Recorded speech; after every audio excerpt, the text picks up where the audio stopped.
അസ്സലാമു അലൈക്കും വറഹ്മത്തുള്ളാഹി തആല വബറകാതുഹു. അല്ലാഹുമ്മ സ്വല്ലി അലാ സയ്യിദിനാ മുഹമ്മദിനിൽ ഫാത്തിഹി ലിമാ ഉഗ്ലിഖ് വൽ ഖാതിമി ലിമാ സബഖ് നാസിറിൽ ഹഖ് ബിൽ ഹഖ് വൽ ഹാദി ഇലാ സിറാത്തിക്കൽ മുസ്തഖീം വഅലാ ആലിഹി ഹഖ ഖദ്രിഹി വമിഖ്ദാരിഹിൽ അദീം. ശരിക്കും നമ്മൾ മനസ്സറിഞ്ഞുള്ള ദുആകളിൽ പെട്ട വളരെ പ്രധാനപ്പെട്ട ഒരു ദുആ ആണല്ലേ. നമ്മുടെ ഒരു ആവശ്യത്തിന് വേണ്ടിയിട്ട് വേറൊരാളുടെ മുമ്പിൽ കൈ നീട്ടേണ്ടി വരുന്ന അവസ്ഥ, അല്ലെങ്കിൽ മറ്റൊരാളുടെ കാല് പിടിക്കേണ്ടി വരുന്ന അവസ്ഥ, അത് വരുത്തരുതേ എന്നുള്ളത് നമ്മുടെ പടച്ചോനോടുള്ള ദുആകളിൽ വളരെ പ്രധാനപ്പെട്ട ഒരു ദുആ ആണല്ലേ. അല്ലാഹു സുബ്ഹാനഹു വ തആല ദുആ സ്വീകരിക്കട്ടെ. മറ്റൊരാളുടെ മുമ്പിൽ കൈനീട്ടി മറ്റൊരാളുടെ മുമ്പിൽ അവരുടെ കാല് പിടിച്ച് അവരുടെ സഹായം നേടേണ്ടി വരുന്ന ഒരവസ്ഥ, പടച്ചോനെ ആ ഒരു അവസ്ഥയെ തൊട്ടിച്ച് ഞങ്ങളെ കാക്കണേ.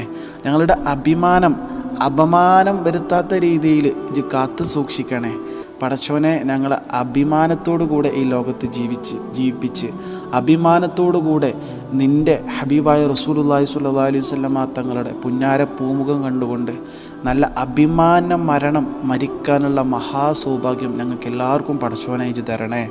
ആമീൻ യാ റബ്ബൽ ആലമീൻ.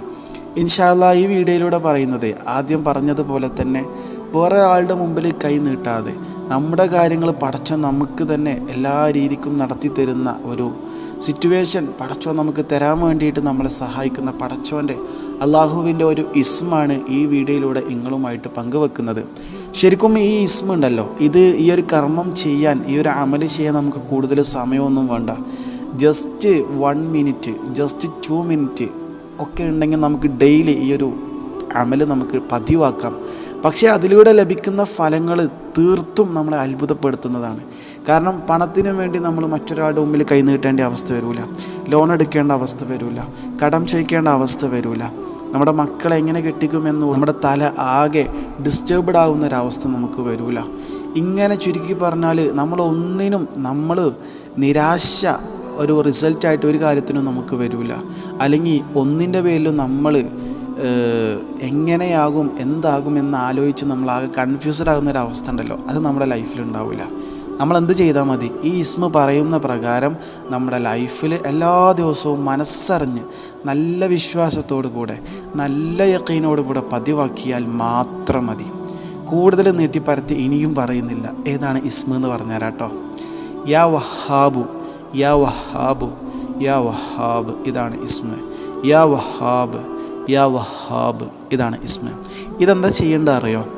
ഈ ഇസ്മ ഇതിൻ്റെ അക്ഷരസംഖ്യ പ്രകാരം, അക്ഷരസംഖ്യ എന്ന് പറഞ്ഞാൽ ഇതിൻ്റെ അക്ഷരസംഖ്യ 14 വെറും 14 പ്രാവശ്യം 5 വഖത്ത് നിസ്കാര ശേഷവും നമ്മൾ പതിവാക്കിയാൽ അള്ളാഹു നമ്മുടെ എല്ലാ കാര്യങ്ങളും പരാശ്രയരഹിതമാക്കുന്നതാണ്. അഥവാ വേറൊരാളെ ആശ്രയിക്കേണ്ട തരത്തിൽ നിന്ന്, അഥവാ വേറൊരാളെയും ആശ്രയിക്കേണ്ടി വരൂലെന്ന്, നമ്മുടെ ഒരു കാര്യത്തിനും മറ്റൊരാളോട് ചോദിക്കേണ്ടി വരില്ല. എല്ലാം പടച്ചോന് ആ പരാശ്രയരഹിത ആക്കിത്തരും ഇൻഷാ അല്ലാഹ്. അള്ളാഹു തൗഫീഖ് നൽകട്ടെ. ആമീൻ. പറഞ്ഞത് മനസ്സിലായില്ലേ? ളുഹറിന് ശേഷം 14 പ്രാവശ്യം യാ വഹാബ്, യാ വഹാബ്, യാ വഹാബ്. അസറിന് ശേഷം, മഗ്രിബിക്ക് ശേഷം, ഇശാഇന് ശേഷം, ഇങ്ങനെ ഓരോ നിസ്കാരത്തിന് ശേഷവും, പ്രത്യേകിച്ച് ഫർദ് നിസ്കാരങ്ങൾക്ക് ശേഷം 14 പ്രാവശ്യം വീതം പതിവാക്കുക. എന്തായാലും ഇങ്ങനെ നമ്മൾ പതിവാക്കിയാൽ ഒരുപാട് ഗുണങ്ങൾ നമ്മളെ തേടി വരും. നമ്മുടെ ലൈഫ് സെറ്റിൽഡ് ആവും. നമ്മളെ ആഗ്രഹങ്ങൾ അള്ളാഹു സാധിപ്പിച്ചു തരും. വേറൊരാളെ ആശ്രയിക്കേണ്ട ഒരവസ്ഥയെ തൊട്ട് പടച്ചോ നമ്മളെ കാക്കും ഇൻഷാ അല്ലാഹ്. വഫഖന അല്ലാഹ്. അള്ളാഹു തൗഫീഖ് നൽകട്ടെ. എന്തായാലും നിങ്ങൾക്ക് വീഡിയോ ഉപകാരപ്പെട്ടു എന്ന് വിശ്വസിക്കുകയാണ്. ഈ നന്മ മറ്റുള്ളവരിലേക്ക് ഷെയർ ചെയ്യുക. ഇതുപോലെയുള്ള വ്യത്യസ്ത വീഡിയോകളായിട്ട് ഇനിയും കാണാം. അസ്സലാമു അലൈക്കും വറഹ്മത്തുള്ളാഹി വബറകാതുഹു. സ്വല്ലല്ലാഹു അലാ സയ്യിദിനാ മുഹമ്മദ് സ്വല്ലല്ലാഹു അലൈഹി വസല്ലം.